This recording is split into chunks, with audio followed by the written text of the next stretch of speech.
အားလုံးပဲမင်္ဂလာပါရှင်။ anime နဲ့ပတ်သက်တဲ့ focus တွေကိုပြောပြပေးသွားမှာပဲဖြစ်ပါတယ်။ခွေးကိုအီနူ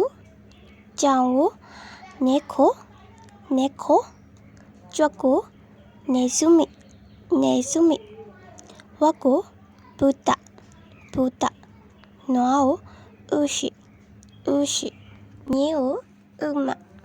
ဥမမြောက်ကိုစားရု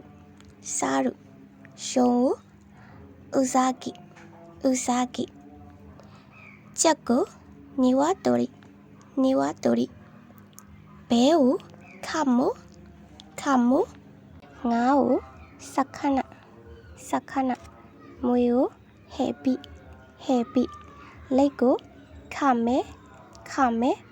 ငှက်ကိုတိုရီဖားကိုခါရဲရူ